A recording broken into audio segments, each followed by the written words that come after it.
नमस्कार दोस्तों, आज एक बार फिर आप सभी के सामने प्रस्तुत है देवभूमि उत्तराखंड की एक अनोखी झलक।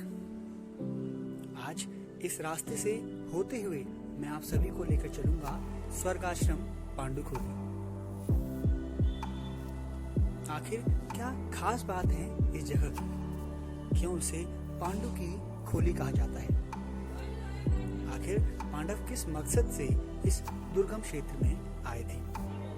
यही सब जानेंगे आगे की इस वीडियो में।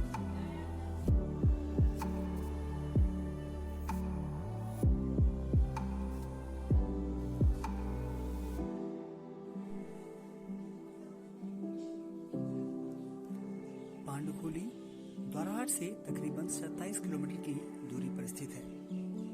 पांडुखोली दुनागरी पर्वत श्रृंखला के साथ ही आता है। यहाँ से तकरीबन 6 किलोमीटर पीछे स्थित है माँ दुनागरी का भव्य मंदिर। माँ दुनागरी के दर्शन आपको अन्य किसी वीडियो में जरूर करवाऊंगा एवं आपको बताऊंगा माँ दुनागरी मंदिर की पावन कहानी। कहा जाता है कि वनवास के 12वें वर्ष पूर्ण होने के बाद अपने 1 साल के अज्ञातवास में पांडव सर्वप्रथम यहाँ आए थे। अज्ञातवास का अर्थ है बिना किसी के संज्ञान में आई किसी अपरिचित स्थान व अज्ञात स्थान में रहना। वनवास के 12वें वर्ष के पूर्ण होने पर पांडवों ने अब अपने अज्ञातवास के लिए मत्स्य देश के राजा विराट के यहाँ रहने की योजना बनाई। उन्होंने अपना वेश बदला और मत्स्य देश की ओर निकल पड़े। कहा जाता है कि अज्ञातवास के प्रथम वर्ष में पांडव सर्वप्रथम इसी स्थान पर आए थे। जो सामने बड़ा एक मैदान आप सभी के सामने है। कहा जाता है कि महाबली भीम इस स्थान पर नहाने के उपरांत अपना तौलिया सुखाया करते थे।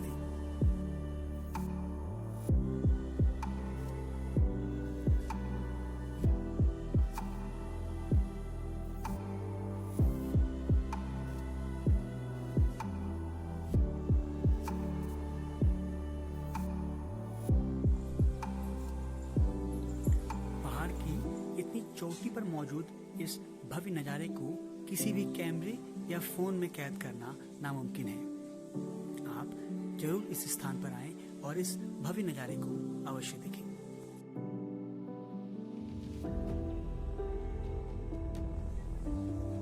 सामने जो आप पर्वत श्रृंखलाएं देख पा रहे हैं, यह है दुनागरी की पर्वत श्रृंखलाएं। यहीं पर स्थित है माँ दुनागरी का भव्य मंदिर। माँ दुनागरी के संदर्भ में कहा जाता है कि जब हनुमान लक्ष्मण के प्राण बचाने के लिए संजीवनी बूटी लेकर चले थे तो उस पर्वत का एक टुकड़ा दुनागरी पर्वत पर गिरा था। उसी के उपरांत वहां पर माँ दुनागरी का मंदिर बनाया गया। उसी को आज माँ दुनागरी के मंदिर से जाना जाता है। माँ दुनागरी स्वर्गाश्रम पांडवखोली से तकरीबन 6 किलोमीटर पीछे स्थित है।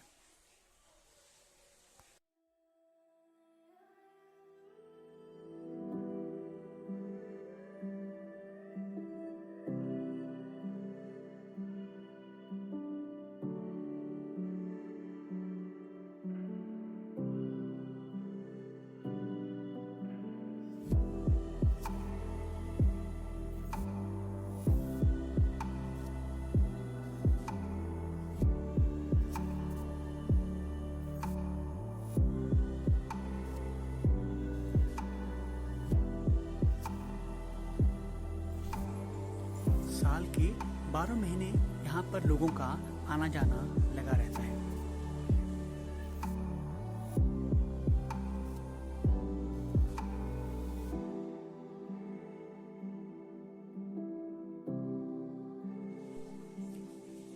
महाभारत की कथा के अनुसार पांडव अज्ञातवास के दौरान राजा विराट के महल में पहुंचे।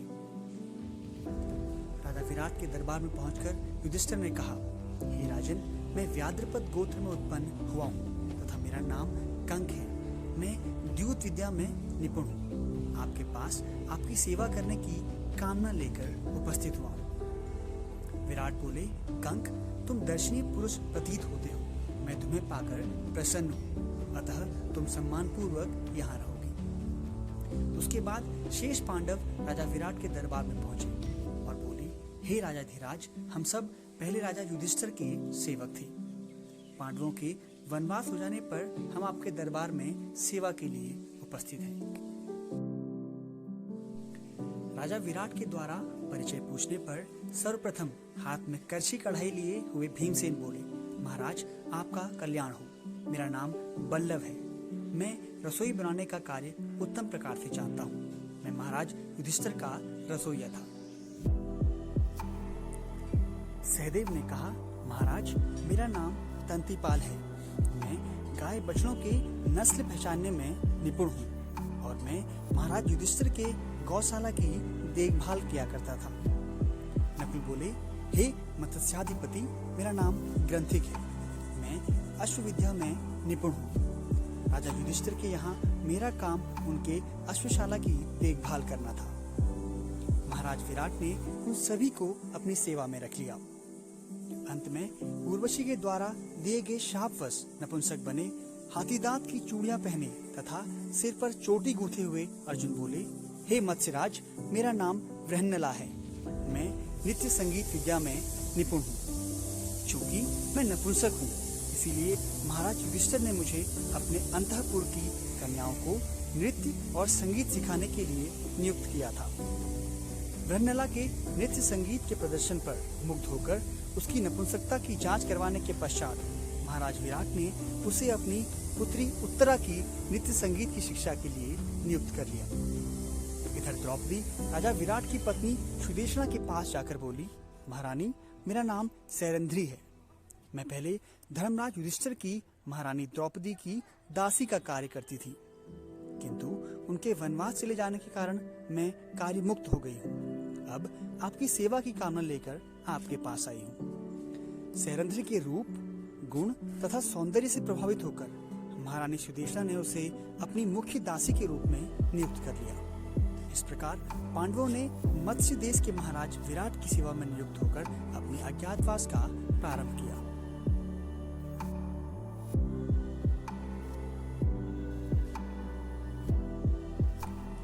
आगे जो आप मंदिर देख पा रहे हैं, यहाँ पर भगवान शिव का मंदिर स्थित है।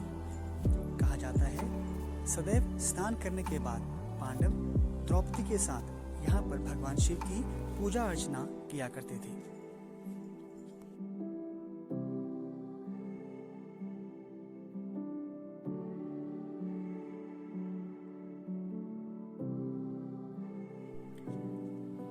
प्राकृतिक जड़ी बूटियों से भरपूर इस क्षेत्र में आपको पीने के लिए यहाँ के लोगों द्वारा हर्बल टी दी जाएगी। आगे आप जिसे देख पा रहे हैं, यह तपोवन का क्षेत्र है।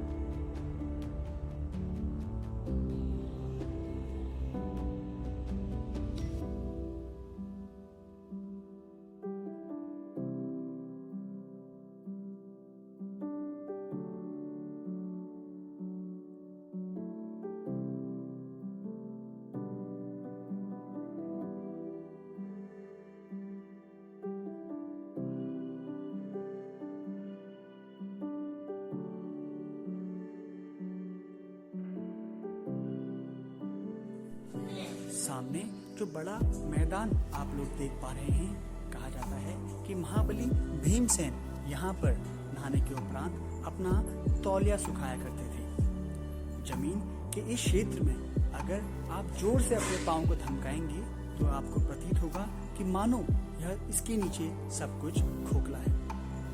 इस स्थान में मौजूद बहुत सी गुफाओं का प्रयोग आज भी लोग योग विद्या के लिए करते हैं एवं श्रद्धालु यहाँ पर रुककर योग एवं योग की मुद्राएं सीखते हैं। प्रकृति की अनूठी छटा लिए ये हरे भरे वृक्ष, नीला आसमान एवं कलरव करते पशु पक्षी, यह दृश्य जरूर आपको मंत्रमुग्ध कर देगा। अगर आप हल्द्वानी के रास्ते स्वर्गाश्रम पांडवखोली की तरफ बढ़ें तो हल्द्वानी से तकरीबन 140 किलोमीटर की दूरी पर स्थित है द्वाराहाट। द्वाराहाट से तकरीबन 6 किलोमीटर आगे स्थित है कुकुचिना नामक क्षेत्र। फुकुशिमा से लगभग 3 किलोमीटर की पैदल यात्रा करने के बाद आप पहुंच सकते हैं इस भव्य मंदिर की तरफ।